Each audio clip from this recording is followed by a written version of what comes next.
कि एक व्यक्ति पीढ़ीगत तकनीक निपुण है और उसको आप न जाने ऐसा काम पकड़ा देते हो जिससे उसका तकनीक का दूर से दूर तक वास्ता नहीं होता है, तो आप जिंदगी भर के लिए उसको कुंठा में जीने के लिए विवश कर देते हो। इसलिए मित्रों, इसलिए हे मेरे देश के उत्तरदायी पक्षों, आपसे विनम्र निवेदन है कि जातियों के मर्म को समझें। चलिए, जातियों के मर्म को ना समझना हो तो ना समझें, लेकिन इस बात को भली भांति समझें कि अयोग्य व्यक्तियों को कुर्सी पर बिठाने से देश का भला होने वाला नहीं है। उन्हें योग्य बना लीजिए और कुर्सी पर प्रतिष्ठित कर दीजिए। जब देखते हैं, समाचार पढ़ते हैं कि एक व्यक्ति के 98% और 97% और 60 और 65% रहते हैं, दूसरे के 15 और 20-30% रहते हैं। 15-20-30% वाले का चयन हो जाता है, प्रतिशत वाले का चयन हो जाता है, और 60% और 80% वाले का चयन नहीं होता है।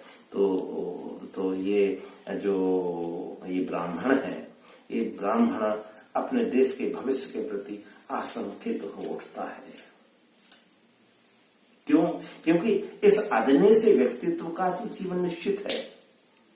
कितना जिएगा भाई? 80 साल, 50, 90 साल, 100 साल जी जाएगा, लेकिन इस राष्ट्र का जीवन बहुत बड़ा है, और राष्ट्र का जीवन बहुत बड़ा है, इसलिए राष्ट्र को ध्यान में रखें और एक ऐसी व्यवस्था दें जो आने वाली पीढ़ियों के लिए सुव्यवस्था दे, अव्यवस्था ना दे। मित्रों, आज इतना ही। आप सबको पुनः पुनः नमस्कार। आप सब अपने लोगों का ध्यान रखें, अपने निकट के लोगों का ध्यान रखें, संबंधियों का ध्यान रखें, और सबसे बड़ी बात, अपना ध्यान रखें। और मेरी इन सारी बातों में जिस तरह का वर्तमान परिवेश है, उसमें कुछ लोग को कुछ बुरा लग गया, तो यदि बुरा लगे तो भाई वो एक कान से सुने दूसरे से उड़ा देवे, क्योंकि जो होना है उसमें बहुत ज्यादा तो कोई कुछ कर नहीं सकता। जो होना है सो होना है। व्यक्ति अपने निर्णय ले सकता, अपने प्रति निर्णय ले सकता है। राष्ट्र और समाज का निर्णय तो बड़े लोग लेते हैं।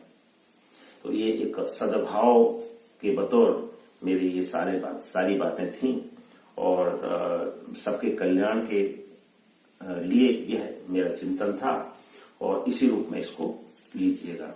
आप सबको पुनः पुनः नमस्कार।